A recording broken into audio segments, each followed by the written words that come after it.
Hello, everyone. As people are rolling in, I'm just going to give everyone about a minute to roll in. But as you're coming in, nice to meet you. How's it going? Good evening. I assume everywhere that anyone is coming in from it's the evening. I guess you could be somewhere where it's not. Hey, Kayla. Hey, Stephanie. Hey, Jordan.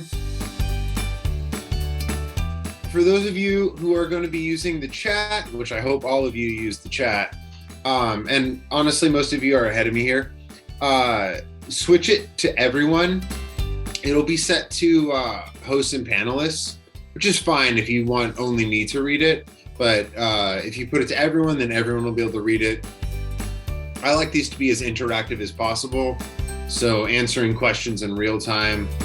We'll have questions, like a time for questions at the end, but like I'm a big believer in like, if you have a question, just ask it. I'll let you know if we're like going to get to answering it later, but otherwise ask your questions as you think of them, because nobody likes waiting to the end. You forget your question by then anyway.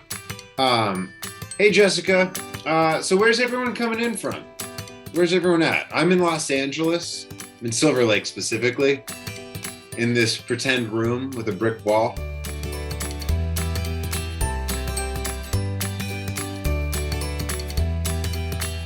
Montana, nice.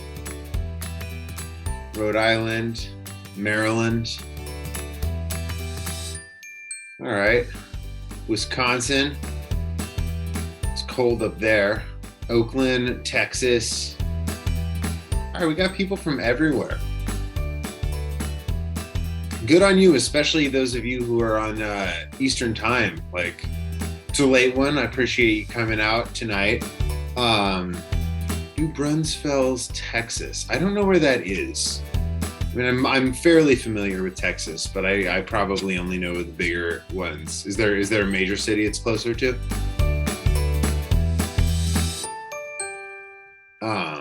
And Lorena, I'm a huge fan of all things Wisconsin. So, okay, so it's south of Austin. Now that's something I can know.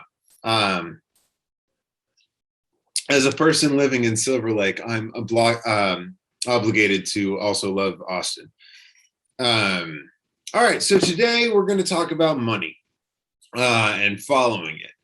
And it should probably come as no surprise that your LSAT score increases your chances of getting a higher salary and a larger scholarship. And so we're going to just talk about the ways that plays out. Who here, or let's say this, on a scale of 1 to 10, how far along are you in prepping for the LSAT? 10 being like, I'm going to take the test real soon, or I've already taken it. 1 being like, I have just started, or I have never seen the LSAT.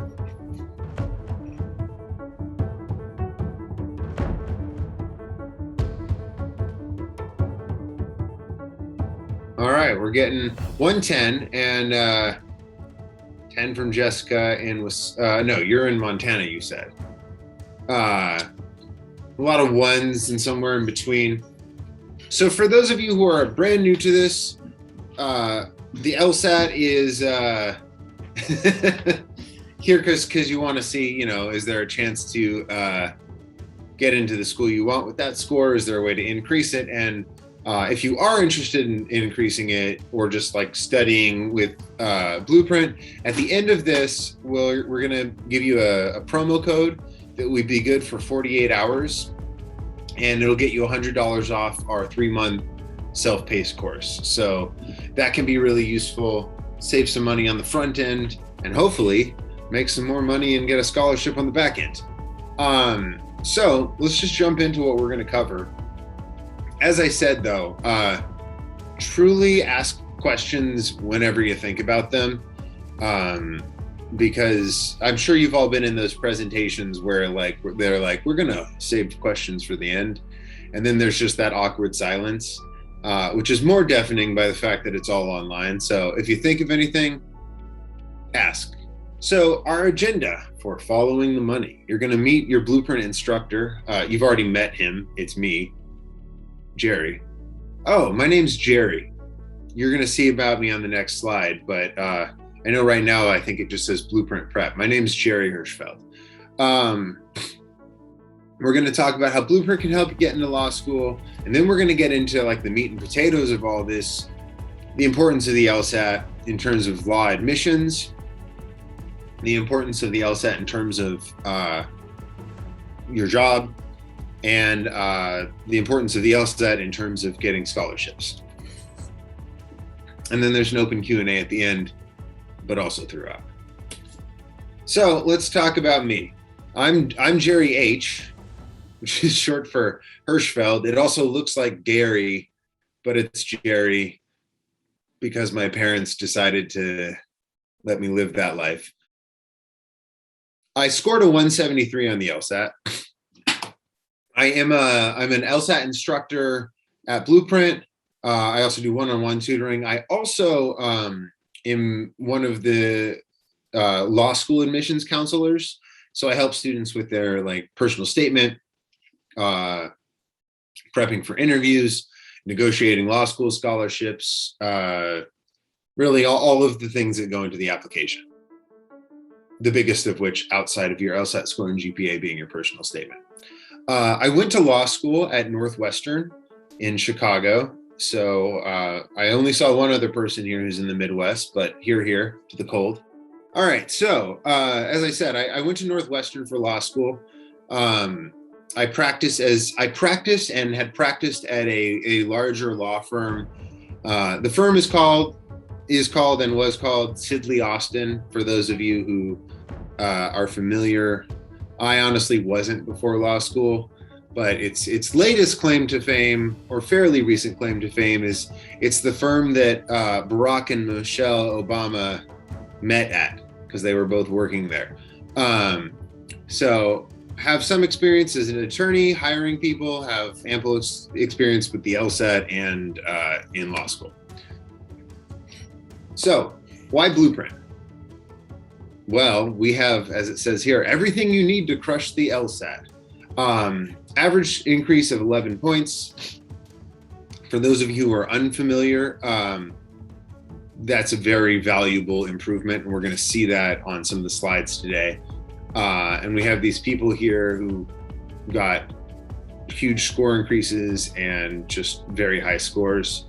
Generally, anything above a 170 is viewed as a quite high score. And yeah, as Stephanie says, if you want to learn more about Blueprint courses, you can follow that their link or ask questions. I'm up for all of that. But brief thing on what Blueprint does, and then we're going to talk about the LSAT.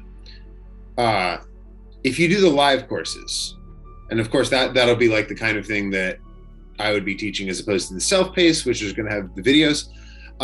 You're going to get a personalized study plan for your timeline. It's going to adjust to what you need. It's also going to show you, and honestly, I think this is the best thing with accountability and flexibility. It's going to show you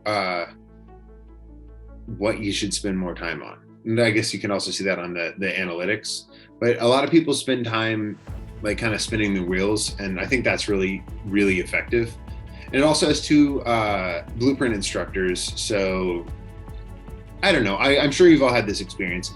I found that sometimes one person can explain something one way, and then another person will explain it almost identical, but they'll switch like two words, and you're like, oh man, that just clicked for me. And it just doubles the odds that you're going to have some explanation that's going to click, and then you're going to get, a lot more points. So we also have ways to help you apply to law school. That's the law school consultations. That's what I was talking about earlier. If you're interested in that, there's the link here, blueprintprep.com, LSAT Law School as admissions. Given that you're still on the front end of the LSAT, the first things first, get a high score. But we'll help you with the personal statement, diversity statement, resume, really optional essays, addendums, you name it. We're going to help you with interview prep, which is actually like pretty key. and waitlist assistance. And obviously, if we're concerned with the money thing, scholarship negotiation, because law school is not cheap. And if you can make it cheaper, that's good. All right. If you're at all interested, check out freelsatstudyschedule.com. Really no obligation, but you can see some of our learning modules. You can create a study plan. It will not cost you anything. And so, especially for those of you who are like at that 1 to 2 out of 10, check it out. Freelsatstudyschedule.com. All right. On to how important is the LSAT. Before I actually go to the next slide, in terms of law admissions, what is just let me know in the chat. What do you think? Do you think the LSAT, what percentage of the odds that you get into a law school is determined by the LSAT?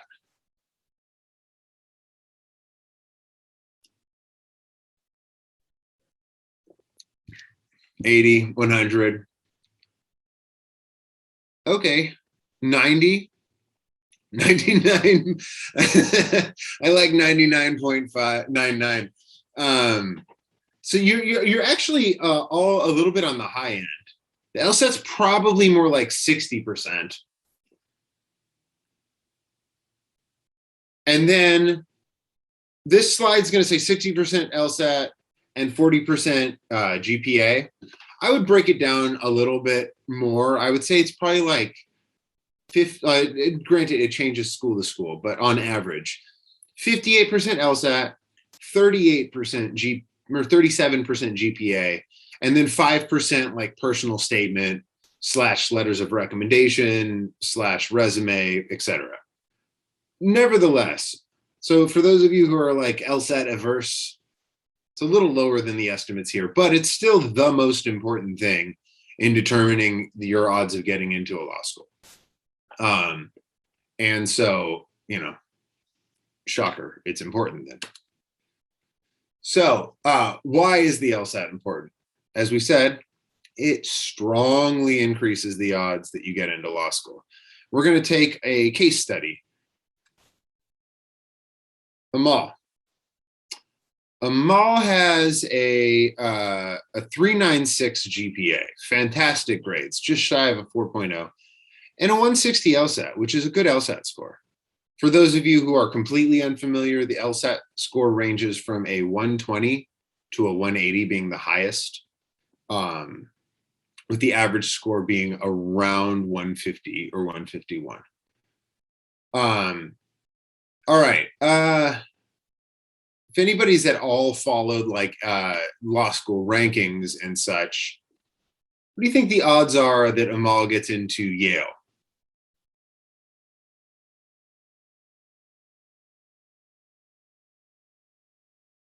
Which is the #1 ranked school.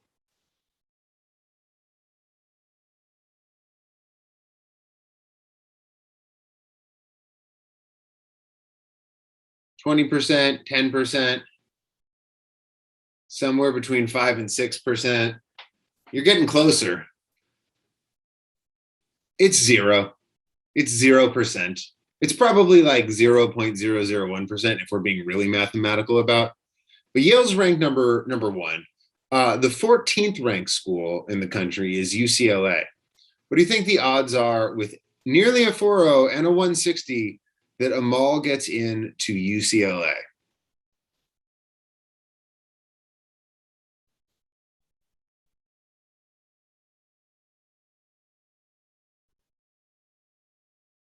It goes up. It definitely goes up from Yale. Yale is the most, maybe 20. It's even less than that. Oops. Go back here.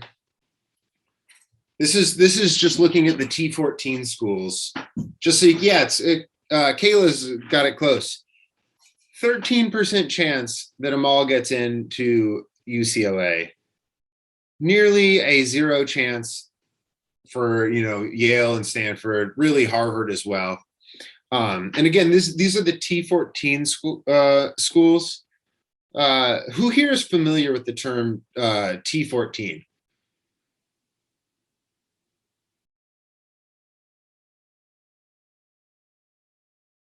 All right, so we got one person. I'll just quickly go over it. The T14 refers to the top 14. I don't know why people in the legal community have to say T instead of top, because it's literally the same amount of syllables, but you're going to have all that kind of persnicketyness. But the T14 refers to the top 14 ranked schools, and within the top 14, it shifts year to year, but really no schools go in or out of the top 14, with the exception of UCLA is sometimes not in the top 14, and Georgetown kind of flips in that like 14 or 15 spot. And then I got a question in the chat, and if you want to make that question so everyone can see it, you can switch it to everyone, but it is this under the assumption that the other components of the application are impeccable or average? Average. If somehow Amal was like the presidential speechwriter and, you know, did some pretty incredible things for a resume, that I think would boost the chances in a meaningful way. So I would say the average law student with a 396 and a 160 has these odds. Now, we're going to go up by 19 points on the LSAT, which is a pretty substantial jump, to a 179, and dropped the GPA from a phenomenal 396 to a respectable 346. What do you think the chances of UCLA are now?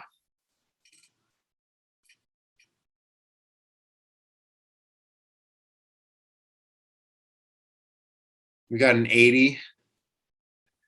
Higher is definitely true. Quite a bit higher. It's actually 90. And Yale, because Yale is Yale and it's never easy to get into Yale, still pretty slim. So this is now for Bea.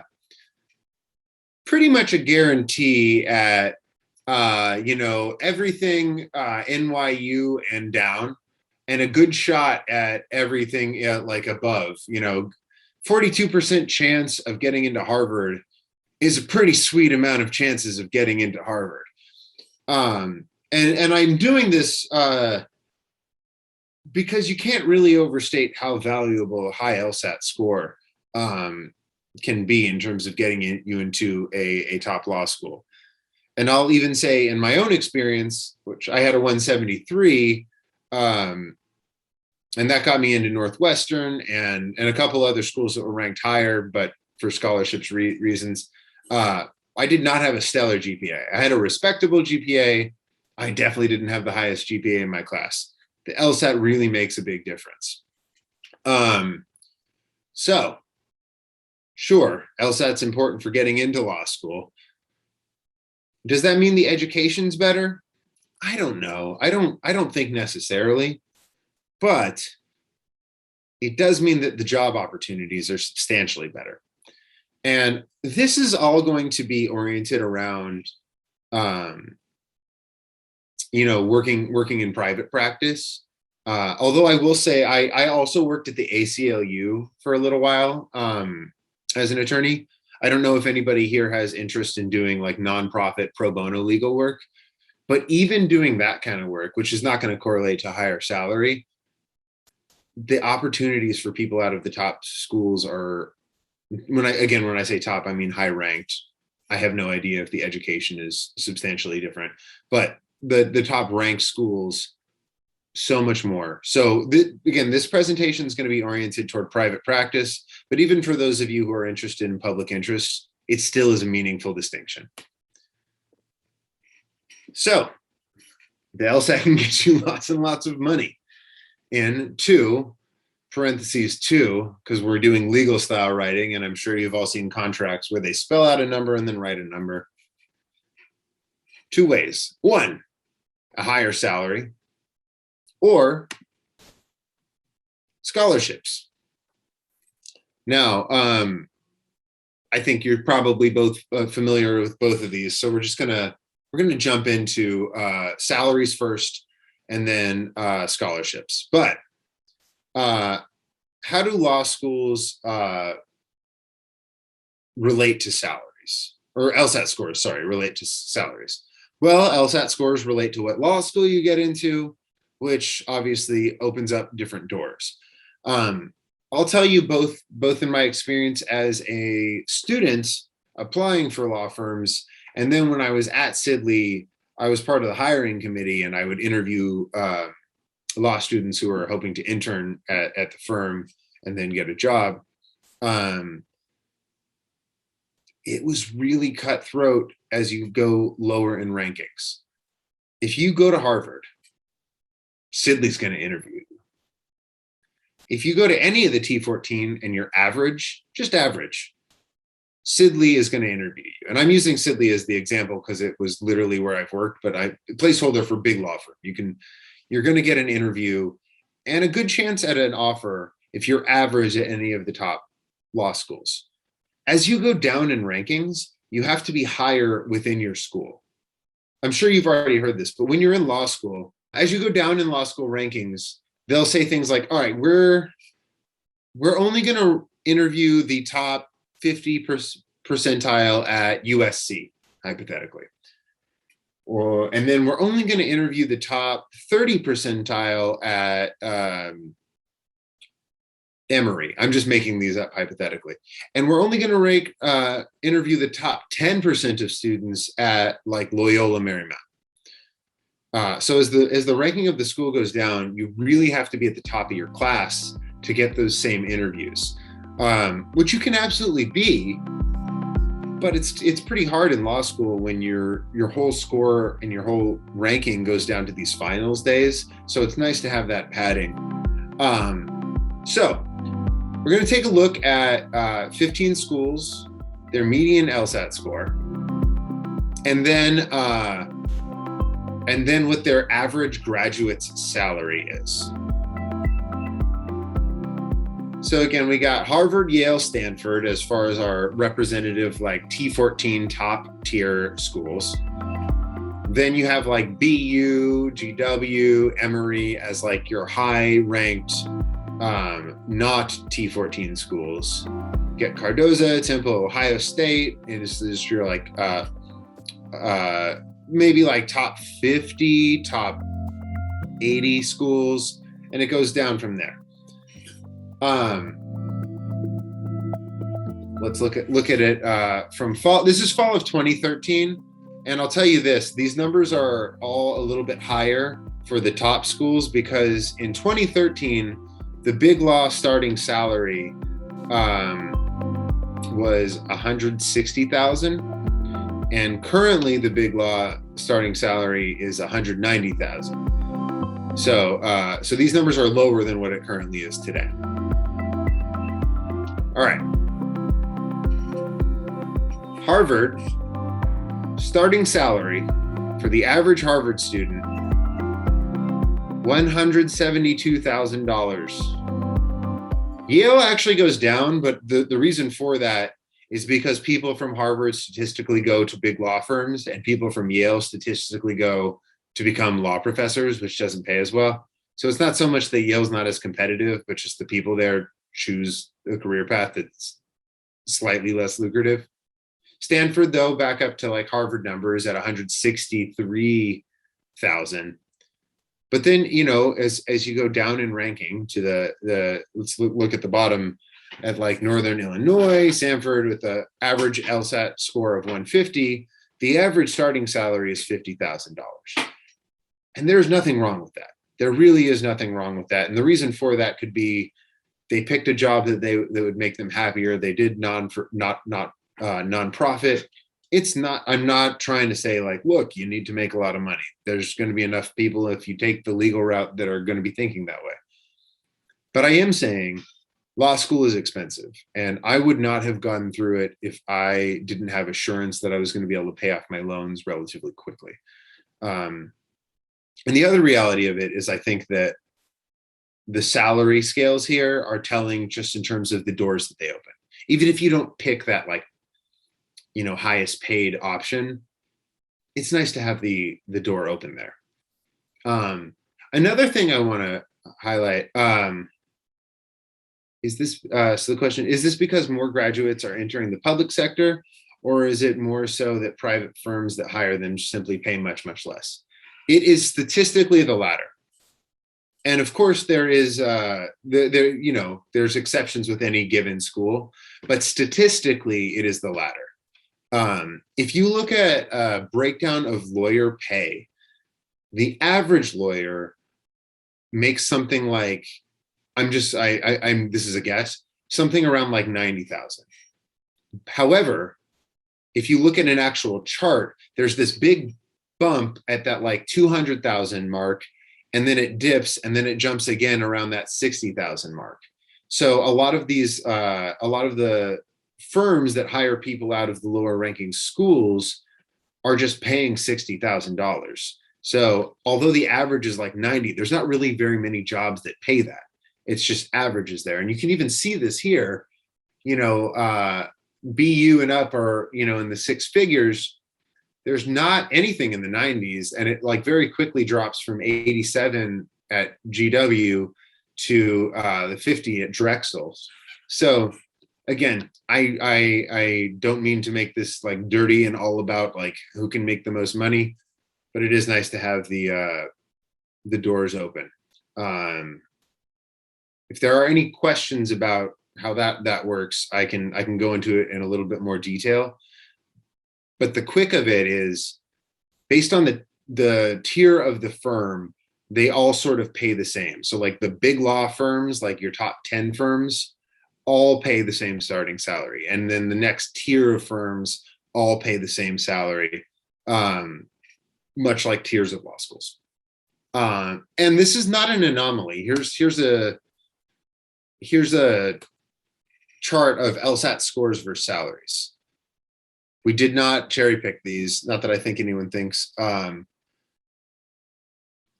cherry picking. And we got a question. Looking at this, it's almost scary to pay over 100 and end up with a 50K salary. Yeah, and I don't mean to turn you away, but like I would happily talk about the wisdom of like making a smart choice. There's no guarantee that you're going to get a $50,000 salary.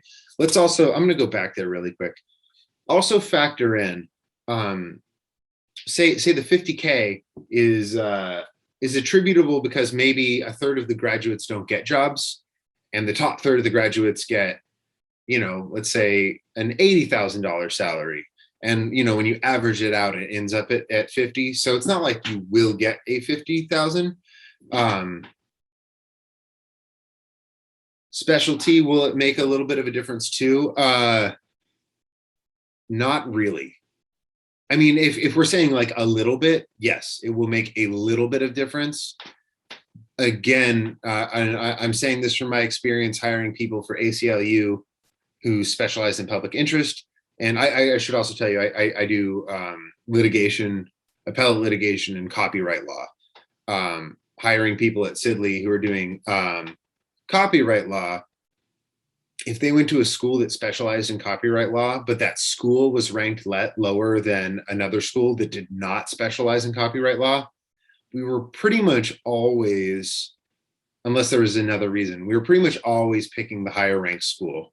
And the bleak reality of that is when the partners, and I am so far away from making partner, but when the partners try to get these big clients, they make their pitches and they say, hey, hire us, hire me, and the team of lawyers that you're going to have represent you are all Harvard, Yale, Stanford grads. Or they could say, so they're graduates from these schools that have high specialties in the area that you need help in. Now, I don't think one lawyer is necessarily actually a more effective lawyer than another, but in terms of actually like getting the business, being able to have in your back pocket that you're going to have a team of Harvard lawyers is just going to get you the job more often than not. So as bleak as that may be, I think that is the big incentive for having the more prestigious names attached to a given school. But yes, law school debt is real. And a lot of people have struggled paying off their debt because they're not able to have a salary that, affords all of that. And we're going to talk about that when, yeah, definitely going for a scholarship. And again, I did that. I love that I went to Northwestern. It was a fantastic school and fantastic experience, but I picked it over schools that were ranked higher purely because I was like, I'm not going out in more debt than I need. All right, let's look at another chart that really it proves the same point. This is 2013 for first year LSAT. Basically LSAT score and 2016, 2017 earnings. So this is when, let's see, 2016 would have been, the salaries for the top firms at that point were 180K. Because it was 2018 where they jumped up to 190. It was a very exciting moment when that happened. I was like, hey, I didn't do anything. And you're jumping salary. All right, so all 188 schools with LSAT and earnings data, you can look at this. I mean, these outliers at the bottom, like the below 140, and there it looks like the salaries at like the 20K range. I'm not sure. That's got to be an anomaly. But you look at this steep, or I'll do it this way because the camera, steep curve, like a 145. The average job is going to be around 50K. And when you go from 145 to 160, it goes up, but it only goes up from like 50K to like, we'll say like 75K, or sorry, 160. But if you go from a 160 to a 170, that 10-point jump, the average salary goes from like 75K to what? That looks like 170K. And I'm just looking at the bullet points and eyeballing it. But that's a 10-point jump. And that 10-point jump equates to statistically a salary of roughly $120,000 more per year. And that's meaningful. And it's also meaningful, and this goes back to studying for the LSAT. Blueprint's average increase is 11 points. If you were to diagnostic at a 159 and you had that average increase, that's pretty substantial. And that's my argument, whether or not you decide to go with Blueprint or, self-study or whatever it is. This is so important that take it seriously. Any investment you can make on the front end pays you back in dividends in terms of job opportunity and salary. All right. Why is there such a strong connection between LSAT score and salary? I kind of already talked about this, but from the LSAT, it's the single biggest predictor of 1L GPA. 1L, for those of you who are not familiar, means your first year of law school. Again, much like T14 instead of top, I don't know why everyone's in such a rush to say 1L and not first year law student, but 1L, first year. And this is not to add any more fear. I know for those of you, Cassandra's like, this is going to make me sick. When you interview for your first job, you are typically going in with just 1 year of your law school under your belt. And so your ranking is based on 2 semesters. And so even though you have 2 more full years of law school ahead of you, your first job or your first internship, which often becomes your job, is based on just that 1 year, which also makes your first year of law school pretty competitive. You want to rank high because of that summer you do OCI, on-campus interviews.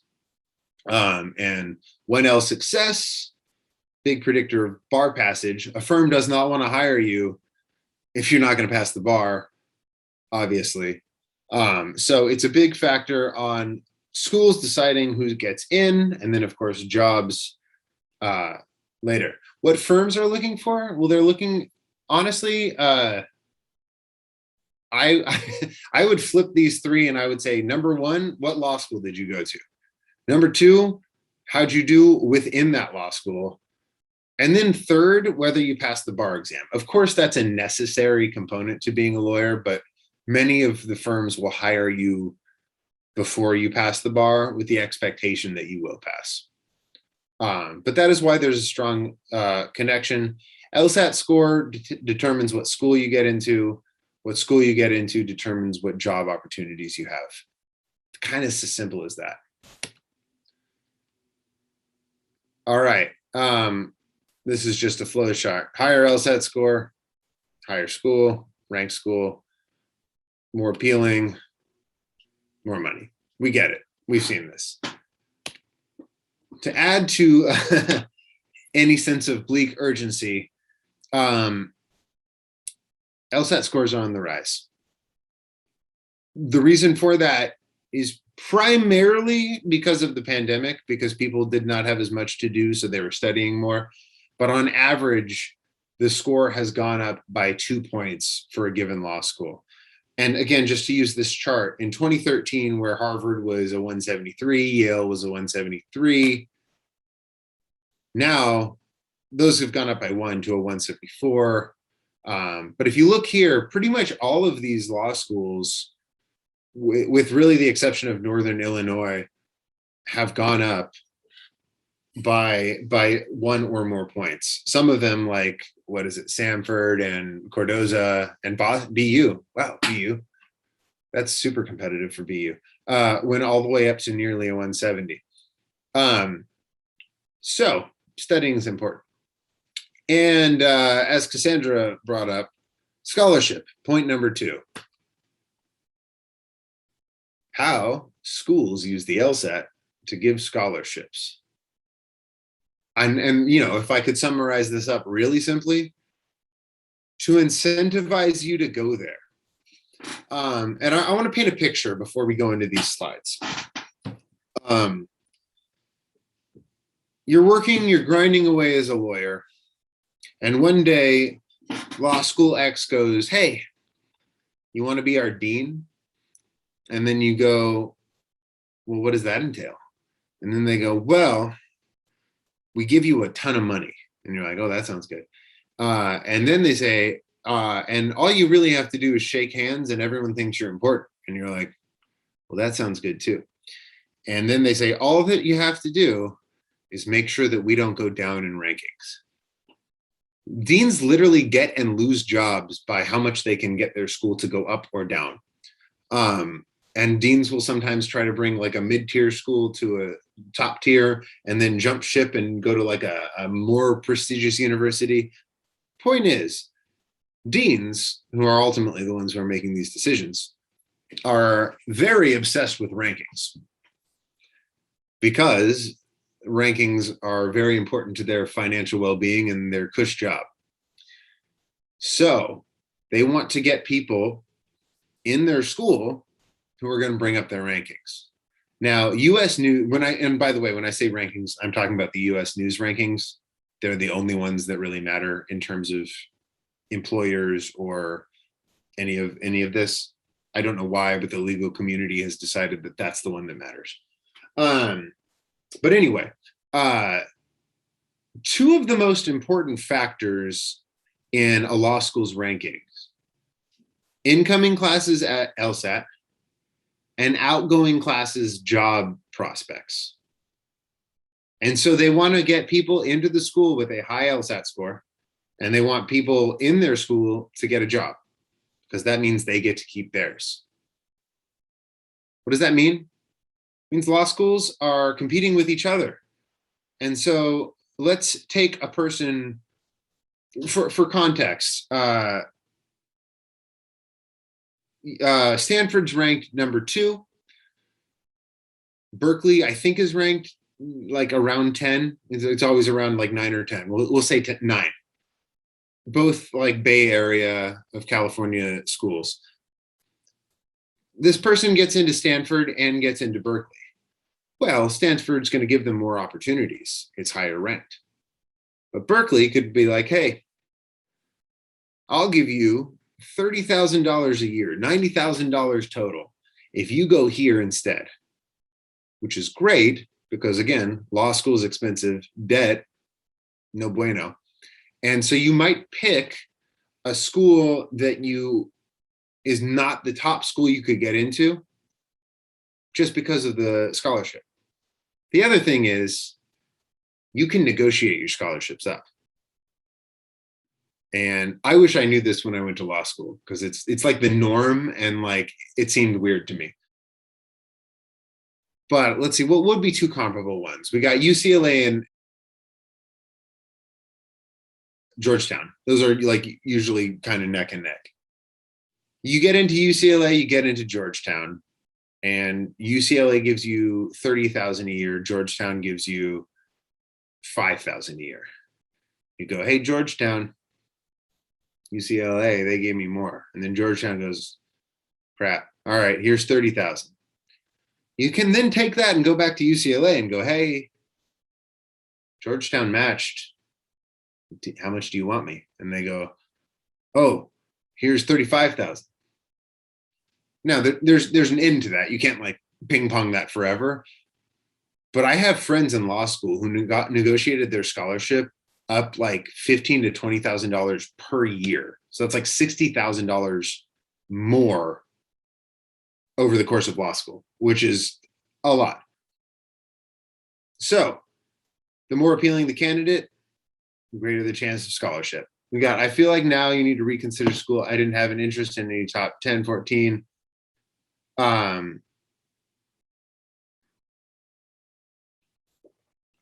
Cassandra, again, we're doing the averages. I do want to say this. If you go to like a school ranked at 74, say like a UC Hastings, and you do well, you're in, say, the top quarter and pass the bar, it is not unreasonable to get a job that pays over $100,000. I don't want to make it seem so bleak that like your odds are against you, or sorry, so bleak that the odds are impossible. It's just that statistically, a school ranked 74, probably the average outgoing salary is in the 70,000 range. But if you jump that up to 25, it's a pretty big and meaningful gap. No, it's okay to be high stress. This is a stressful thing. And I don't mean for this to be terribly alarmist, but just, you know, these are the numbers. And the best thing you can do right now is get a higher score. If you can't get, you know, the 170 score, it doesn't mean you can't have a lucrative and rewarding career.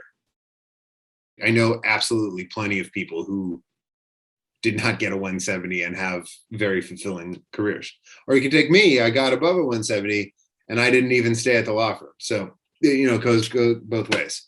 But if your LSAT score is higher, you're more likely to get that scholarship. So we're going to do another example. This stick figure is you, and this appealing building is a law school. And let's say you have a quite good 3.7 and again a quite good 160. Let's look at this law school. The average student who goes to this law school has a 160 and a 3.6 GPA. The top 75th percentile LSAT goes up to a 162 and a 3.7. And the bottom is a 154 and a 3.13. Now, I don't want this to be confusing. If you have a 3.13 and a 154 LSAT, you do not have a 25% chance of getting into this law school.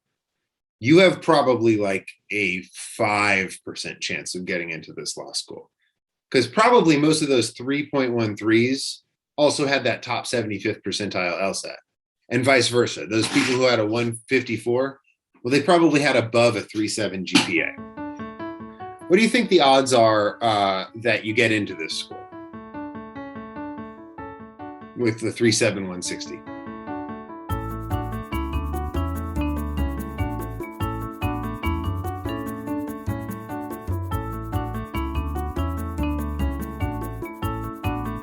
I would probably get it like closer to Lorena. I think probably like an 80, if not a 90. I think, look, the odds are pretty good. You have an average LSAT for this school, and you have an above average GPA. Like you're sitting pretty. It's good odds.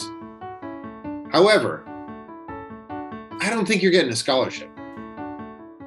you might get like, $5,000 a year kind of scholarship, which is great. Everything counts. But if we bumped that up from a 37160 to a 37161,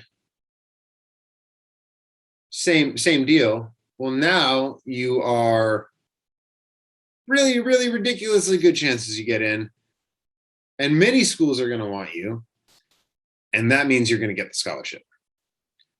To add to the value of a scholarship, there's a factor I did not consider going into law school.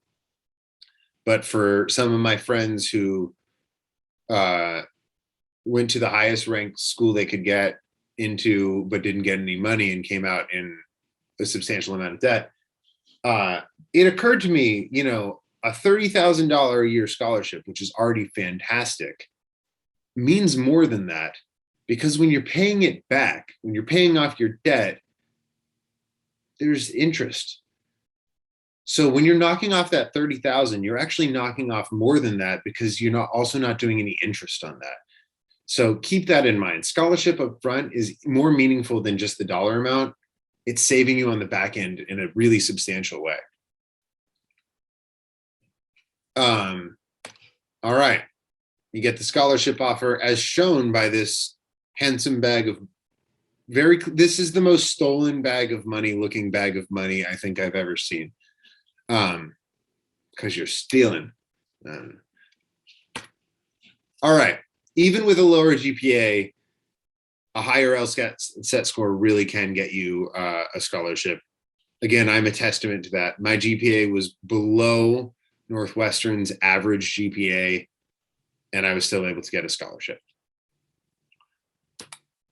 Here's a real example. We had a Blueprint student who studied for roughly 200 hours, and his score went up by 15 points.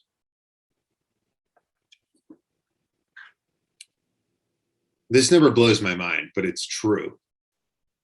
He got $100,000 to a top 40 school. Again, top 40, good chance at a pretty lucrative career, but also $100,000 scholarship means he's coming out of law school with maybe just cost of living debt. And so that takes away a lot of pressure, because maybe he doesn't get the highest paid job. I hope he does, but maybe he doesn't. He's not really in a financial position where he's like, crap, I really do need a top paid job because I have such substantial loans. It's also nice if you do get that top paid job, but you don't need it. You can be like, hey, you know what? Bye. But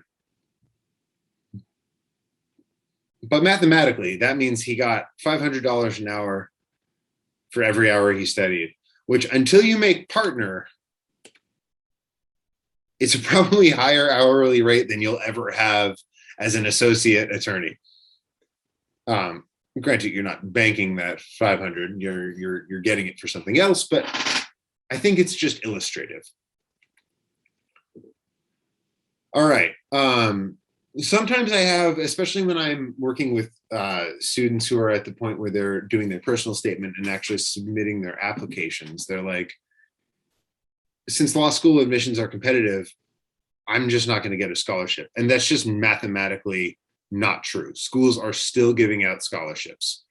They want their LSAT score to go up because, again, bleak as it may be, the dean wants to keep their job.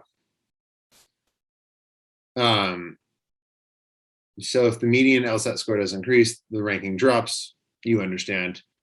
So they care about their ranking, and so they want scholarships. All right, we are about to get to the portion where we give the promo code, but I do want to make sure that I've opened the floor. If there are any questions about advice on studying or advice on, like the actual test taking strategy or applications or choosing a law school, I've been through the ringer on all that, and I'm happy to help. In fact, I'll even do it. Blueprint is actually doing a $20,000 scholarship giveaway right now. No essay, just fill it out. Do that. Do that. I didn't even know that. Just so you know, this is my blueprintprep.com. This is my Blueprint email. Should anyone be interested. How long do you need to study? It varies from person to person. However, I think it would be harder to do in shorter than 3 months. It sort of depends on your work and your life balance. If you're working a full-time job or a full-time student, it might take you longer than if you're literally doing nothing else, so you can dedicate more time to it. What I would say is you should have a target score. And then when you are hovering on your practice exams around that score, maybe you have gotten like 4 practice tests that are within 2 points of that score, that's probably a good indicator that you're ready. But also be realistic about what your target score is. All right, so recap, LSAT can get you lots of money. Let us help you. And the promo code, I should have come Blueprint after the 10th 150 practice exam, that is. Now's your chance. Here is the promo code. It's show money. Show money. For 48 hours from the end of this meeting, you will have the opportunity to save $100 off the 3-month self-paced course. I really think it's worthwhile. Also, as Stephanie said, use that law school scholarship thing. That would be great. And yeah, that's all we're covering. If there are any questions, I'm here. We got one. Should my LSAT score be at least the 25th or to have a greater than? So Alex, if your LSAT score is at the 25th percentile and your GPA is at the 75th percentile, I think you have about a 50% chance of admission. So the way I like to think about it is if you're below average on one of the two, you need to by that same amount be above average on the other to have a 50% chance of admission.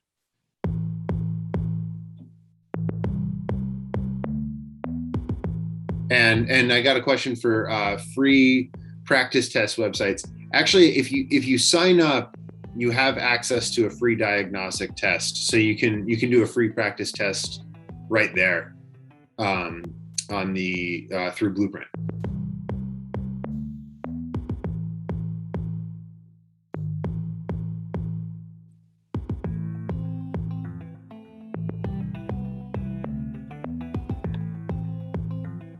Yeah, go for it, Jessica.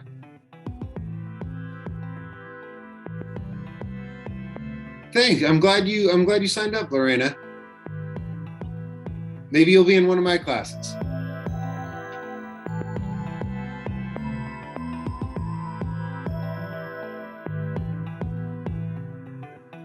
Then I'll hang. I know Jessica's typing her question.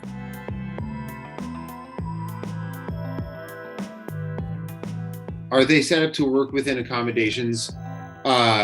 So if you have certain accommodations that you will need, I think it's Stephanie might be able to put this one. I think it's accommodations at blueprintprep.com, and you can actually reach out to them and be like, hey, I have these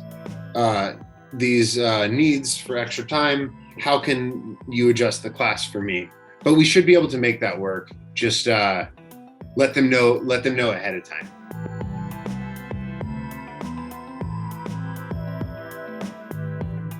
Shoot, Lorena, what do you have?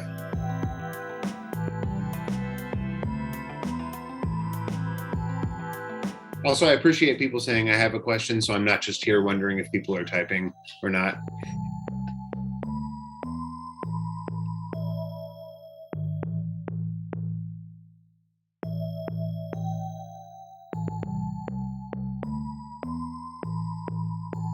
I'm going to go back to this slide so you all know the show money promo code. Graduated in 2008. Does that affect your chances? So here's how it'll change. They will probably place an even greater emphasis on your LSAT because your GPA is just probably not as representative of who you are as a student in the same way. I graduated in 2009 and I took 5 years off between law school and undergrad. And even at that point, the GPA was valued a little bit less. So I don't think it's going to affect your chances of admittance, but I would just say it slightly emphasizes even more what the LSAT will do for your odds of admission. I'll also say if you happen to have any relationship with a professor from back then, and no big deal if you don't, but if you do, reach out now, because if you can get a letter of recommendation from a professor and you've been out for a while, that professor is going to it's going to speak droves to the law school. Like it is going to be a really meaningful component of your application. And yeah, I'm one of the consultants for that. I heard my master's in IP will not be looked at. Is that true? So your master's degree will be looked at. So schools can factor that in. But in terms of your UGPA, which is which I think literally stands for undergrad GPA, it's not going to be pertinent to how the law school submits for its rankings. So it places more value on the undergrad GPA sheerly because it's more pertinent to how US News will rank it. But if you have a master's degree and it shows an increase in your academic potential, that's a good candidate for maybe drafting an addendum and being I'm really more of a student with this GPA. Just check out this master's GPA. So it's still going to be used to your advantage. Are the graduation, of course, you're welcome to both of you. Are graduation outcomes the reason why so many graduates are starting their own firms? Yeah. I mean, I should say there's probably a myriad of factors why one might start their own firm. However, one of those and not insignificant factors is that they didn't get a job at a place, or jobs were slim pickings, and the opportunities were ones they're I'd rather start my own firm. That sounds better than working at whatever firm. So yeah, absolutely one of the reasons. We have someone who said, I told multiple times that they didn't need my master's 2014 record, even though my undergrad, so they don't need your master's, although the way LSAC works, they do want all grades from any collegiate level classes. So double check on that. Maybe a given school doesn't care, but I know a number of schools would like to see that, your master's record. So even if they're oh, we don't need it, try to get that in because it's useful.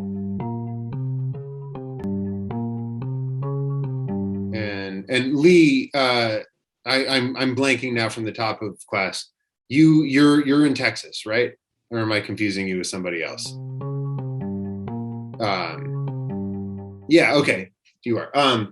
I know for fact that UT values those, University of Texas at Austin values master's programs because I was close with somebody who used to be in admissions with there.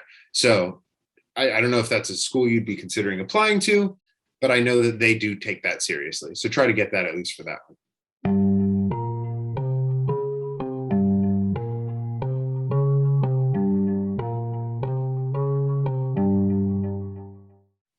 So I got a question was, how do you average two colleges GPAs to know what your overall GPA is?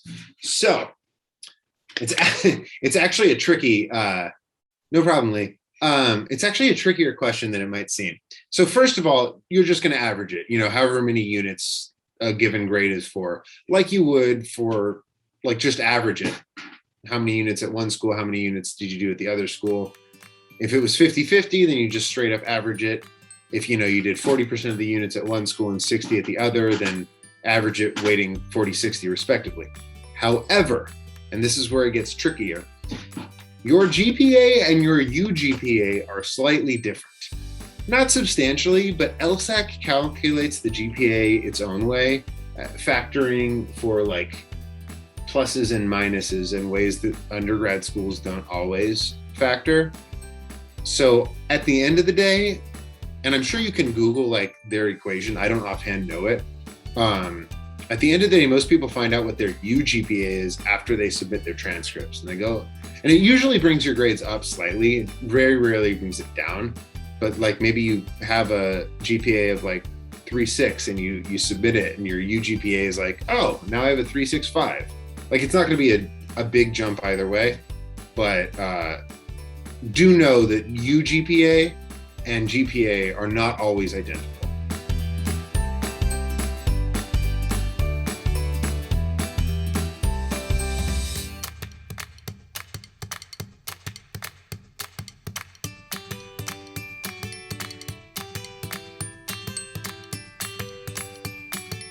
All right. Well, let me know in the chat if anyone still has questions that you're typing, because I don't mind hanging.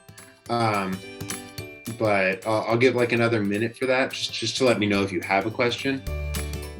Otherwise, thank you so much, everyone, for coming. I appreciate it, especially when the chat is as lively as this. You're welcome, Alex. Thanks, Stephanie. Thanks, Jessica and Cassandra, Singh, Lauren, Morena, Jernell.